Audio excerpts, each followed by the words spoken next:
Bruce Miller once said, "Leadership is more like a baton than a trophy. You keep a trophy, but you hand off a baton." And succession management expert Jake Appelman warns us senior leadership teams preparing for an executive transition face one of the most challenging obstacles in today's business world. There's no question about it. If you have a leadership or management transition taking place in the workplace, the stakes are high. How you handle this will massively impact the future of your company, both in terms of its culture as well as its bottom line. So, how do we navigate the waters of such a transition? How do we ensure a change in leadership or management is handled smoothly and in a way that positively impacts the organization for years to come? In this course, we're going to teach you how to do exactly that.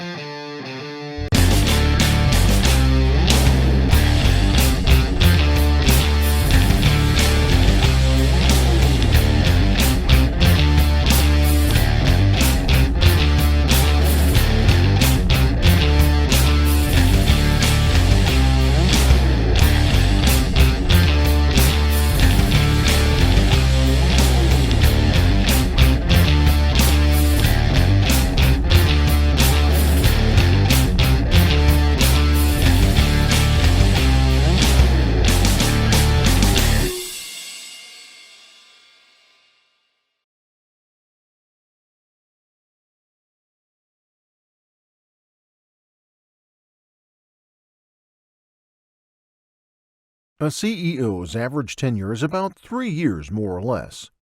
According to a survey, about 27% of executive directors and CEOs imagined remaining in their positions for more than 5 years. Contrast this with staying 3 to 4 years, which was at almost 32%, and staying until 2 years at 40%. Also, nearly 63% of organizations don't have a written leadership succession plan. 50% of organizations don't have a transition plan at all, citing that they hardly believe it to be a priority. These statistics show that leadership transition is an increasingly important area that businesses should focus on. Our course is going to consist of a series of critical discussion points. These are designed to cover this broad topic as thoroughly as possible, to encourage growth in these vital areas, and to facilitate a real and fruitful discussion within your organization about how you can each improve on this essential characteristic, both at work and in your personal lives in general. Some of these will be pretty lengthy, and some will be relatively straightforward and brief. At the very end of this roadmap comes the most important final step. Discussion time. Do not skip this. This is the most important part of this training. When you've finished this course, you need to spend at least an hour or so going over the questions we supply at the end as a group. Whoever's the head honcho in the group should designate a facilitator whose responsibility it is that each question is covered, and that everyone, time permitting, is able to have their say. Make sure all contributions are valued, all suggestions considered, and all opinions respected. So let's move into the first discussion point. Do your homework. What got you in the position may not be enough after the fact, so don't make big moves just yet. Instead, assess what your position requires of you, what you are missing, or don't have a high enough skill level of. You've then got to remedy those areas. Take everything about the company into account. To make it easier for you, it's best to create a map of how power works in your organization and among your stakeholders. Don't forget to keep an eye on your organization's culture, too. As a CEO, you've got to know how everything works. So here are the 5 basic dimensions of leadership, which are as follows. The business's strategies and operations. The organization's corporate culture. The staff. the leaders themselves, and your other stakeholders. When taking stock of your organization, you don't need to go far for information. You've already got the best sources at your fingertips, such as the previous CEO, your staff, as well as retailers or suppliers, and your customers.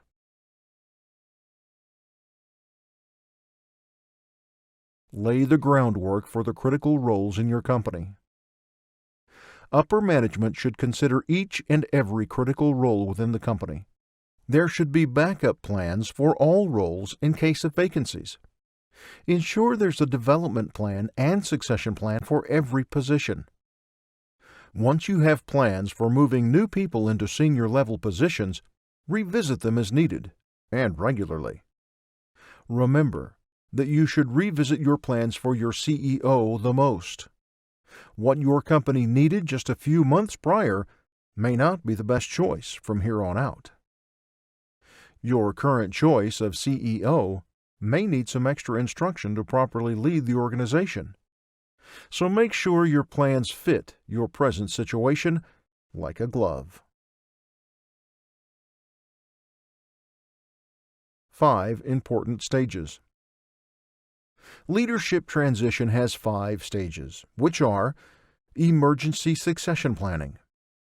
Here, the board prepares a list of possible people who can take over the responsibilities as needed. Transition planning, where the leader plans their own departure from the organization. Succession planning. This sees the organization planning for the departure of the current leader. Leadership change, where the upper management announces the CEO's approaching departure, but mostly they manage the internal and external relationships. And selection of a new leader, interim or otherwise.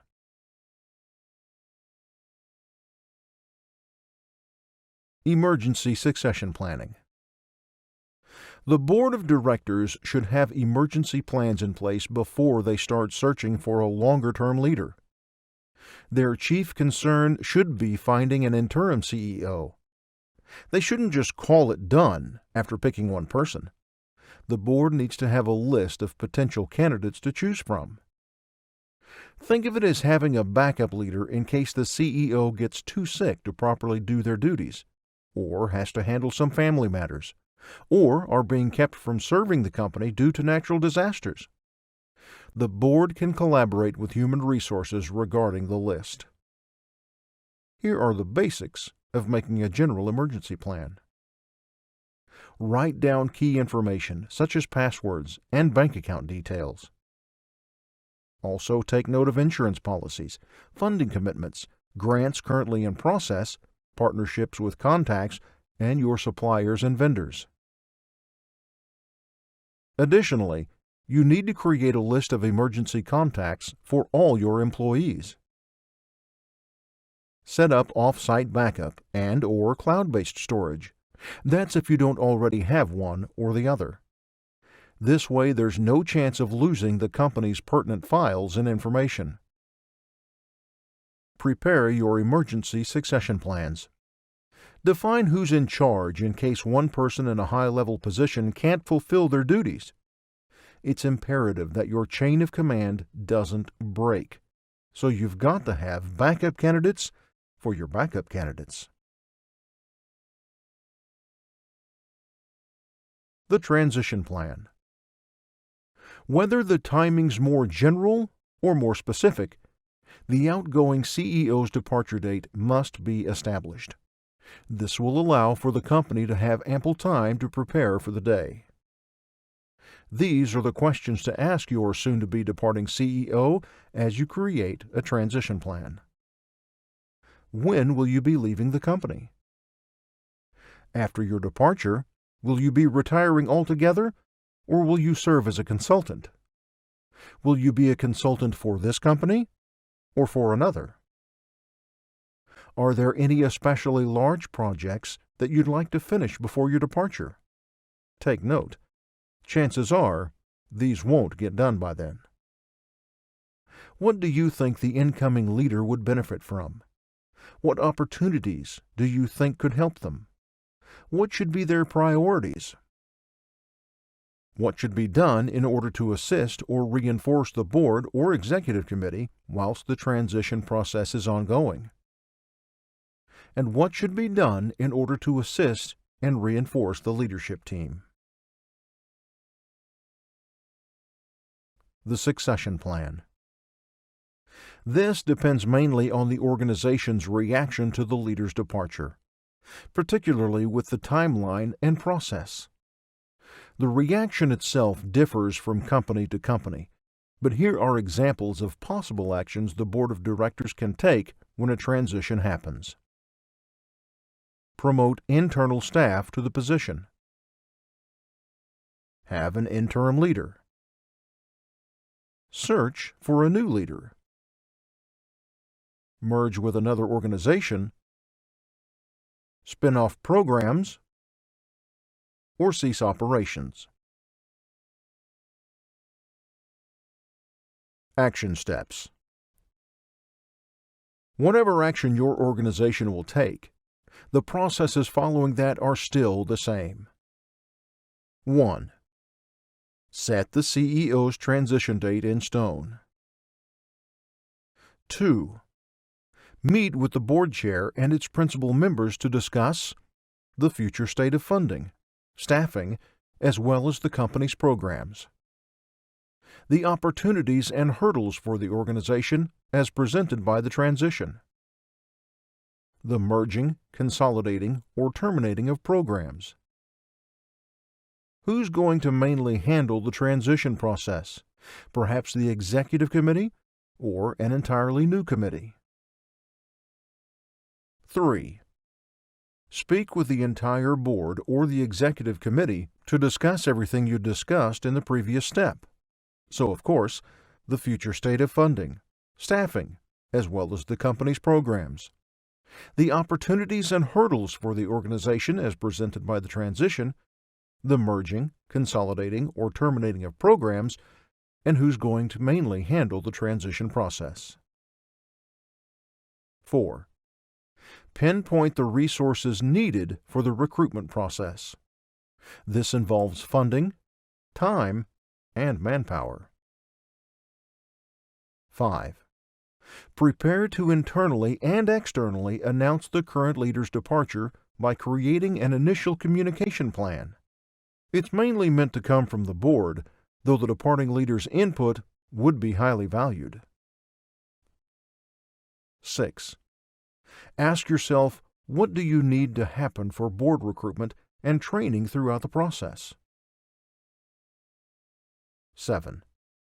Also, do you need additional strategic planning work done? This is to support the selection and then the onboarding of your chosen new leader. 8. Privately speak to the executives to begin the hiring process.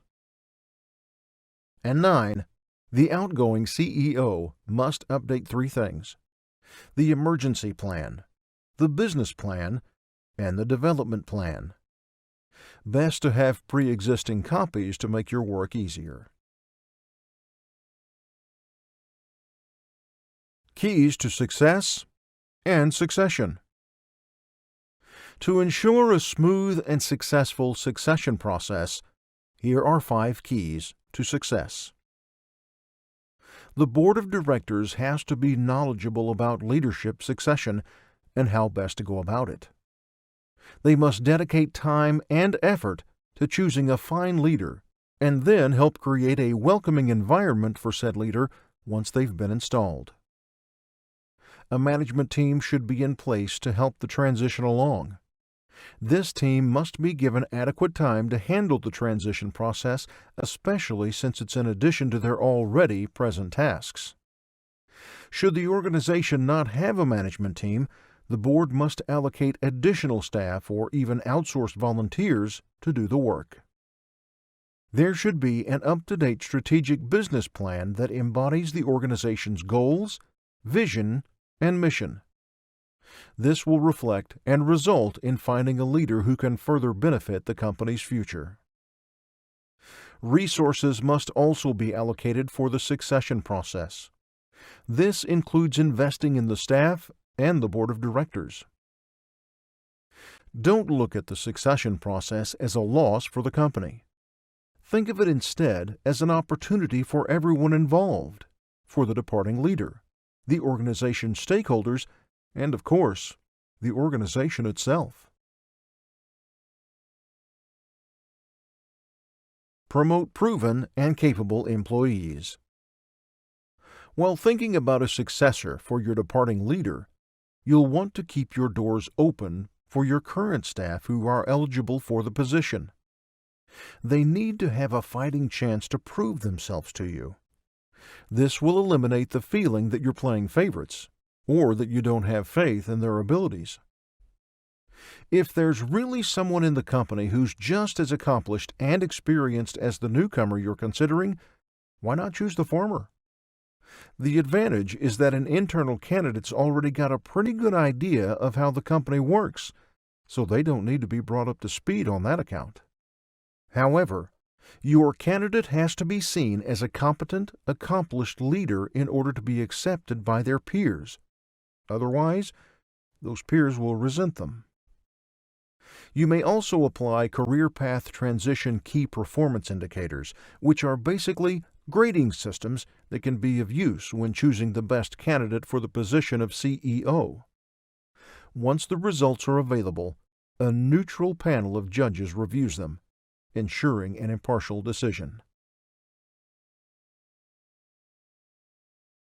To the employees. A change of leadership brings an element of uncertainty, and you, as an employee, might be uneasy about what happens next. Wait and see what your new leader brings to the table while discreetly assessing them. As you do that, make sure you don't fall behind on your tasks. Once you've gotten a better idea of who your boss is, you can then have a more substantial conversation with them. It's probably a bit forward, but one of you has to make the first step. You can start the conversation off by letting them know your goals in life, particularly those concerning the company. You can also share some non-company related goals, which will help keep the conversation going and lessen both your anxiety and theirs. Another way to cement yourself as a go-getter is to ask your new boss directly for their opinion on your performance at any time, even if it's not time for performance reviews. You've got to adapt to change and do what has to be done. Stay ahead of the curve in any way you can. Your contributions to the company, big or small, will help your boss tremendously. To maintain inter-team relationships. Promoting someone can get a little tricky as you, the upper management, have to make sure it's not something that just came out of the blue. Some people will feel sore that they weren't considered for the position. Of course, as upper management, picking the right person for the job is within your discretion, but in doing so, you must avoid causing blockades to trust in the company. Publicly explain why you chose a particular person for the job. Otherwise, it'll cause a rift between the incoming CEO and a contingent of the company who feel they are a better choice or don't believe that your choice should be in such a position. Reintroduce the new leader to everyone. As you do this, you'll reference the pre-existing relationships, yet you also set new boundaries and make the now CEO's authority very clear. Here's what to do. Tell the staff very clearly the reasons why you chose to promote them. Clearly explain also how the transition will proceed. Explain why you're excited for your choice. Help your staff realize that the relationship between them and the incoming CEO is going to be different moving forward. Ask the team to support the new manager. Likewise, support the team by checking in at regular intervals to see how they mesh with their new leader. During the transition, build up the new manager by giving them the tools to lead well. Train them as needed. Brace yourself for some hard realities. You'll realize that you're going to be vulnerable in the year that it takes for your CEO to really acclimate.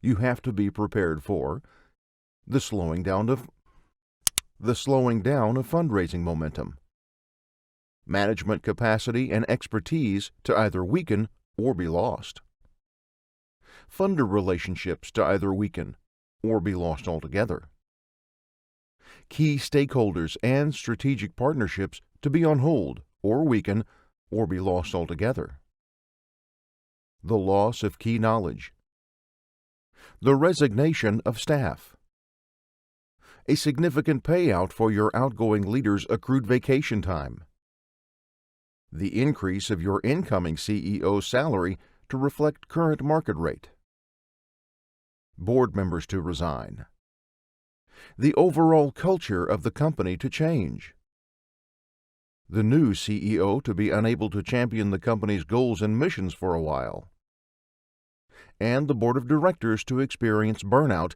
as well as feel detached from the transition. Believe in your employees. As the management, you've got to encourage your employees to take chances and make decisions. This will empower them to give them a sense of confidence. Your employees can then go on to become new leaders, putting your organization on the path to greatness. Foster leaders already present in your company. Prime them to one day take the reins for future vacancies.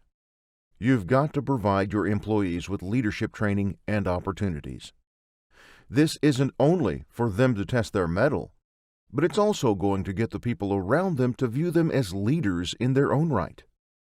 This will definitely help their image once you've decided to make them your candidate for higher level positions. You could be sitting on the next CEO.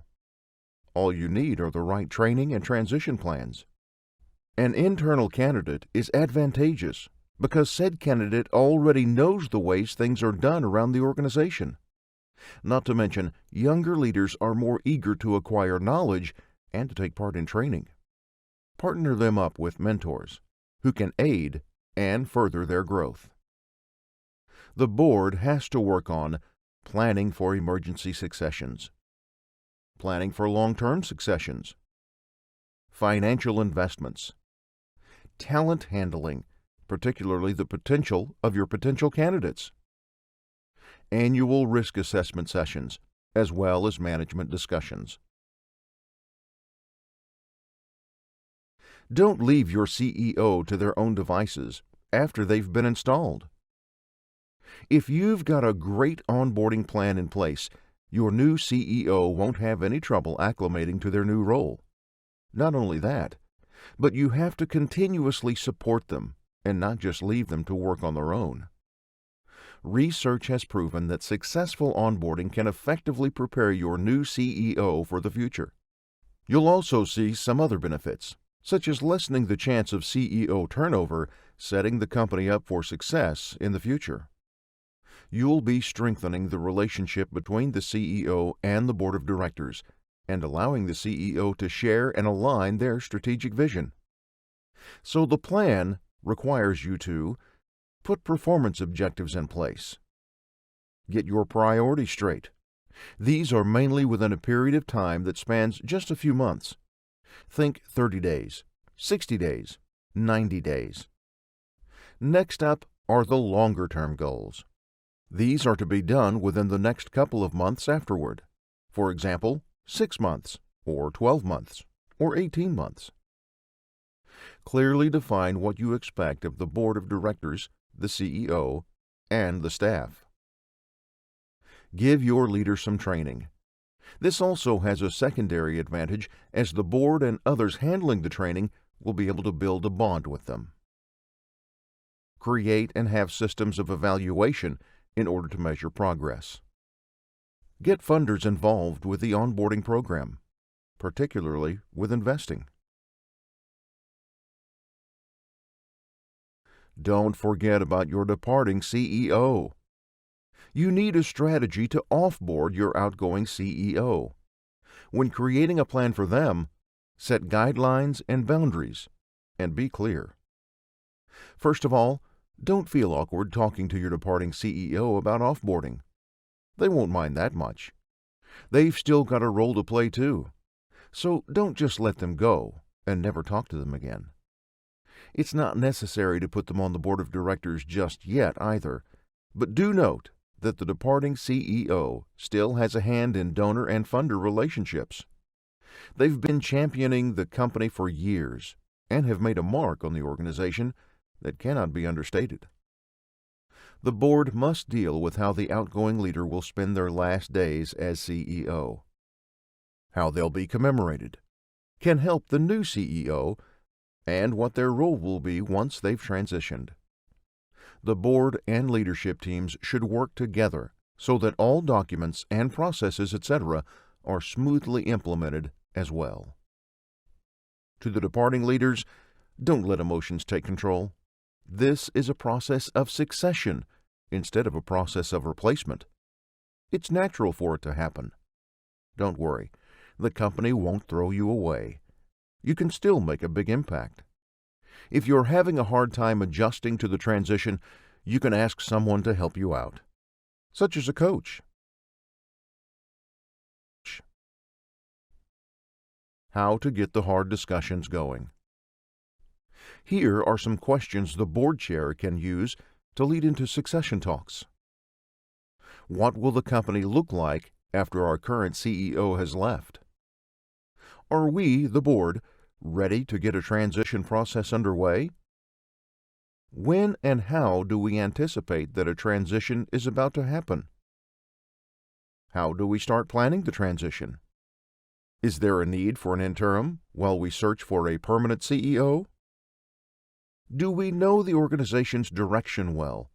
Do we have a good enough sense of it for the next handful of years? Now, here are some questions the CEO can use to lead into succession talk. What will my life look like after I've left my post? How does the company look now?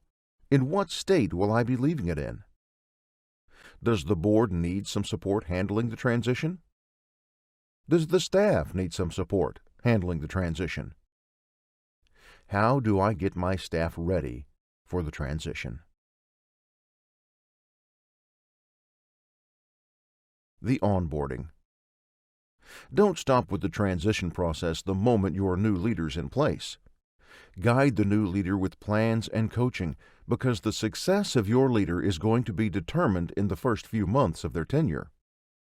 Everyone must work together to support the CEO. HR has quite a lot to do already, so the board of directors must work hard to ensure the CEO's smooth onboarding. The entire organization should provide their support, and a mentor or buddy can help your CEO out, especially if said mentor knows their way around the company and the needs of the position. To the leaders, acknowledge that you don't know what you don't know. You'll have to communicate with the board often and have a plan that works with what the board wants, so you can both move forward in harmony. Serve your employees. You've got to state your goals proactively in order to serve as an example to your staff. Your goals must be realistic and doable, and most of all, you've got to be able to commit to them. You'll gain respect among your employees by putting your money where your mouth is, so make good on your promises and fulfilling agreements. Here are a couple of other things that will let your employees know that you're here to serve them. Show up on time for meetings with your new staff. Come to work with a positive attitude that will definitely rub off on everyone. Greet them in the morning. Ask them simple questions on how they're doing that day. Thank them for their contributions. Compliment their strengths.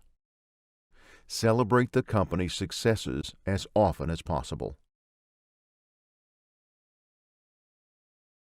Leadership transitions are incredibly important. High-level transitions are very important. They'll impact the business in a way that just can't be ignored. Whether that's for the good of the company or not will depend on the actions your new leader will take. If the transition is successful, then great things will happen for the company. But if the transition isn't successful, you can kiss those boons goodbye. Set your boundaries with to-dos and stop-doings. Prepare a stop-doing list alongside a to-do list for the company. You'll have to be explicit and narrow down everything you're planning to do and not do. The duration of these lists can last perhaps for a number of months, or maybe even until the end of your tenure. It's great to have these lists as they'll keep you and your efforts focused. Otherwise, you or your staff might expend more than necessary. A well-meaning team of employees might take on a particular effort that you hadn't dissuaded them from, and it might not pan out well, costing the company important resources that could have been used to fuel the initiatives that you did want to happen. Find things you can add to your list as soon as possible. What can you delay or shelve or put an end to? Things like initiatives, processes, activities, reports, etc. Be as specific as you possibly can. Support your leader. People make mistakes, to be sure. People make a lot of mistakes when they're dealing with something new or unfamiliar to them. It would be beneficial for the CEO to have someone act as their guide. This someone can become a support system for the CEO. They'll become a confidant and a sounding board for ideas. You can bring on a manager or consultant who is familiar with the CEO role. However, you can also prepare the incoming CEO by having them previously be the COO. This will help the incoming leader know full well what to do in their future position as they've directly observed the CEO, and will be able to continue the CEO's work seamlessly. This way, both the CEO and the board can both evaluate the future leader's progress and then give feedback as necessary. If time doesn't allow for the incoming leader to work with the outgoing leader, then they should at least undergo one-on-one training time. It's important for the current CEO to impart their knowledge in order to prepare the CEO with crucial information while they're still present and working at the company.